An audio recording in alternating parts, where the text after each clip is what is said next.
Posture क्या है, इसकी मेंटेनेंस क्यों ज़रूरी है और इसकी मेंटेनेंस ना करने की वजह से किस किस्म के दर्द का शिकार हो सकते हैं हम, आज हम बात करेंगे इस बारे में। मैं डॉक्टर अरूज हमज़ा आज आई हूँ आपके पास एक नई वीडियो लेकर। उम्मीद है एंड तक देखने तक आपको बहुत सारी चीज़ों के बारे में इल्म हो जाएगा। सबसे पहले जानते हैं कि पोस्चर क्या होता है। एटीट्यूड ऑफ अ बॉडी को हम कहते हैं कि ये पोस्चर है। हम जिस पोजीशन के साथ बैठ रहे हैं, उठ रहे हैं, चल रहे हैं, फिर रहे हैं, हमारी बॉडी का जो ऑरा है वो सारा हमारे पास पोस्चर के अंदर आ जाता है। अब पोस्चर को मेंटेनेंस के लिए या इसको नॉर्मल रखने के लिए क्या ज़रूरी है? सबसे पहले ज़रूरी है आपकी पोजीशन। किसी भी तरह का एक्स्ट्रा बायोमैकेनिकल लोड आपकी स्पाइन पे ना लग रहा हो। आपकी स्पाइन की जो नेचुरल कर्व्स हैं, नेचुरल खम हैं, वो बरकरार रखनी चाहिए। आपको पता है हमारी खम के अंदर डिफरेंट तरह के पोर्शंस होते हैं। सर्वाइकल होता है, थॉरेक्स होता है, लंबर होता है, उसके अलावा सैक्रोकोकीजियल होता है। किसी भी एक खम के ऊपर ज़रूरत से ज़्यादा लोड होने की वजह से इर्द गिर्द के पट्टे दर्द का शिकार हो सकते हैं। और वो पट्टे पहले तो नॉन स्ट्रक्चरल, जिसके अंदर अभी स्ट्रक्चर के अंदर तब्दीली नहीं आती, पहले वैसी तब्दीलियाँ लाते हैं, आपको दर्द से बताते रहते हैं कि कुछ ना कुछ मसला है, you have to listen to it, और उसको बेहतरी की तरफ लेके जाना है। और एक वक्त आता है कि जब वो अपनी एम को अचीव करने से बार बार फेल हो जाते हैं और पेन उनका एग्जेजरेट हो जाता है, तो फिर अंदर स्ट्रक्चरल चेंजेस जो हैं वो आना शुरू हो जाते हैं।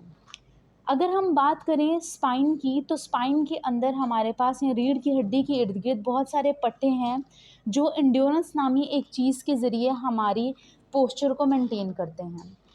एंड्योरेंस का मायने होता है कितने लंबे अरसे तक हम कोई भी काम को करते हैं। इसी तरह अगर हम बैठे हैं, उठ रहे हैं, चल रहे हैं, तो कुछ लोग पेशेंट कंप्लेंट ये करते हैं कि हम 5 मिनट या 6 मिनट भी बैठ रहे होते हैं तो हमारी नेक में दर्द होना शुरू हो जाता है या हमारे पट्ठों में तकलीफ़ होना शुरू हो जाती है, कमर के दर्द की वजह से हम बैठ नहीं पाते। इसलिए कि उनके पट्ठों के अंदर एंड्योरेंस ख़त्म होने लग जाती है। वक्त के साथ साथ वो काम तो कर रहे होते हैं लेकिन लंबे अरसे तक उस काम को नहीं कर पाते। आज हम इसकी बात करेंगे कुछ तरह के पोस्चर्स की। तकरीबन 4 पोस्चर्स हैं जो कॉमनली तौर के ऊपर हमारे ह्यूमन बींग्स के अंदर पाए जा रहे हैं और वक्त के साथ साथ ये बढ़ते जा रहे हैं, क्योंकि जिस तरह की टेंशन लाइफ के अंदर हम जी रहे हैं उसके अंदर पोस्चर को बरकरार रखना ज़रा मुश्किल हो गया है। बहुत सारे दिन के अंदर आपने ये देखा होगा कि जब आप टेंशन का शिकार होते हैं या आपका कॉन्फिडेंस लेवल कम होता है तो आप राउंडेड शोल्डर कर लेते हैं, झुका हुआ सर होता है। और कभी आप खुश होते हैं या फिर आपका जो हमारे पास स्टैटिटी लेवल अचीव हुआ होता है तो आप हैप्पी होते हैं, आपके कंधे बिल्कुल ठीक पोजीशन पे होते हैं। तो इसका ताल्लुक आपकी इमोशनल डिस्टर्बेंस से बहुत ज़्यादा है। आजकल बच्चे जिस तरह स्कूल बैग पैक्स हैवी उठा रहे हैं, इसकी वजह से कंधों के दर्द की वजह से कंधे मुकम्मल तौर पर राउंड होना शुरू हो गए हैं, स्पाइन पे चेंजेस आना शुरू हो गई हैं।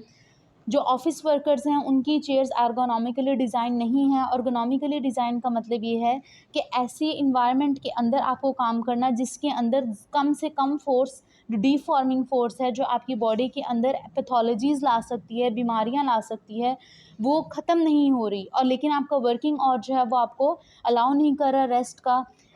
बहैसियत फ़िज़ियोथेरेपिस्ट अगर मैं आपको सजेस्ट करूँ तो ये कहूँगी कि हर 20 मिनट के बाद आपको अपनी पोजीशन चेंज कर लेनी है।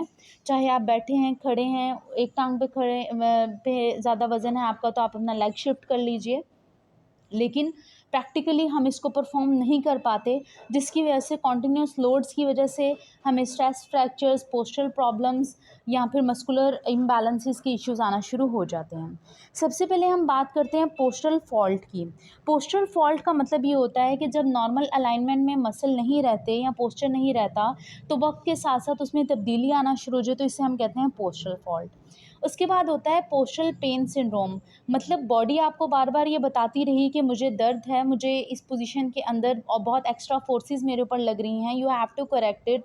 आपको थोड़ा सा मसाज करना है, थोड़ी सी एरोबिक कंडीशनिंग करनी है, थोड़ी सी एक्सरसाइजेस करनी है, पर हमने उसे निगलेक्ट कर दिया।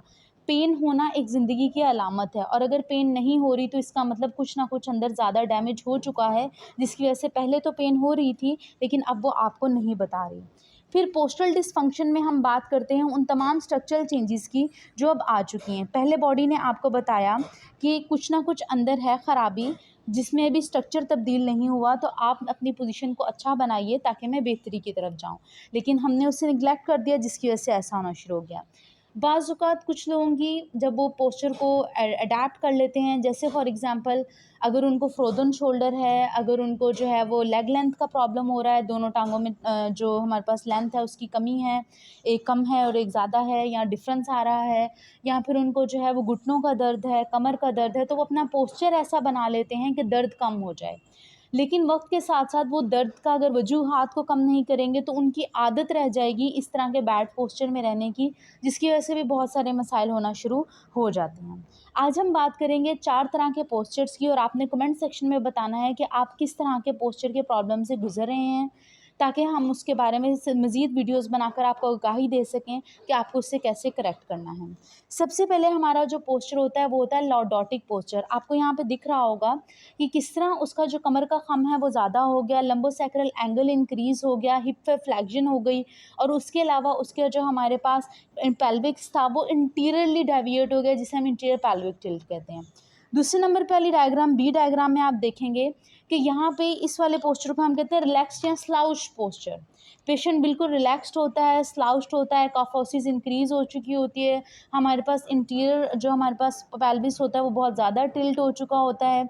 ये वाला पोस्चर जो है वो बहुत ज़्यादा प्रॉब्लम्स कॉज़ कर रहा होता है, क्योंकि इसके अंदर हमारे पास जो थोरैसिक की काइफोसिस है, थोरैसिक की खम है वो बढ़ गई होती है, जिसकी वजह से आगे सांस लेने में प्रॉब्लम हो जाता है।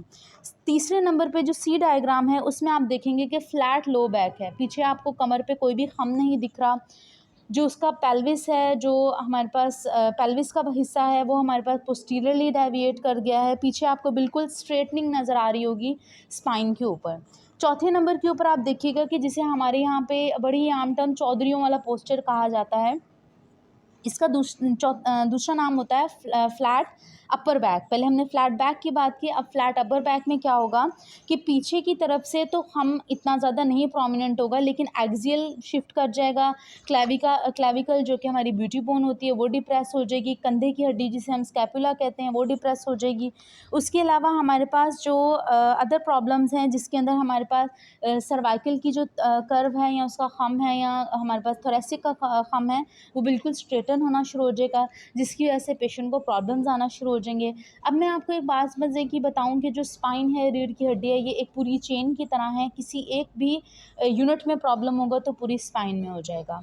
इन सारे प्रॉब्लम से डील करने का सबसे बेहतरीन ज़रिया ये होता है कि आप अपने पोस्चर को शीशे के सामने खड़े होकर इवेल्युएट कीजिए कि क्या आपका पोस्चर ठीक है, क्या आप रात सोते वक़्त कंधों के दर्द, कमर के दर्द का शिकार तो नहीं हो रहे? क्या अपने काम को आप एफ़िशिएंटली परफ़ॉर्म कर रहे हैं? क्या जो पोस्चर आपको शीशे में इंसान दिख रहा है, आपको प्यारा लग रहा है? ऐसा तो नहीं कि उसके कंधे झुके हुए हैं, ऐसा तो नहीं कि उसका हेड प्रोट्रूडिंग है, ऐसा तो नहीं कि कमर की खम सारी ख़त्म हो गई है।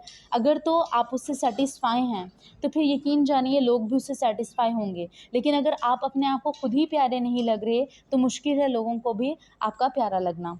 इसलिए कोशिश कीजिए पोस्चर को बेहतरीन बनाइए। अगर कहीं पर डिफ़ॉर्मिटीज़ आ रही हैं, आपको पेन हो रही है, तो अपने करीबी किसी भी फिज़ियोथेरेपिस्ट से राब्ता कीजिए, ताकि वो आपके पोस्चर को इवैल्यूएट करे, आपको बेहतरीन तौर पे इसकी गाइडलाइन दे सके कि इस टाइम आपका पोस्चर किस कंडीशन में है और उसको बेहतरीन करने के लिए आपको क्या-क्या इक़दामात उठाने हैं। उम्मीद है ये वीडियो आपके लिए बहुत ज़्यादा मालूमाती होगी। अगर कोई सवाल हो तो कमेंट सेक्शन में ज़रूर बताइएगा। इंशाल्लाह हम फिर हाज़िर होंगे एक नई वीडियो के साथ, नई मालूमाती वीडियो के साथ। तब तक के लिए अल्लाह हाफ़िज़। अगर आपको हमारी वीडियो पसंद आए तो लाइक करिए, सब्सक्राइब कीजिए, फ़ॉलो करिए। फ़ी अमानिल्लाह।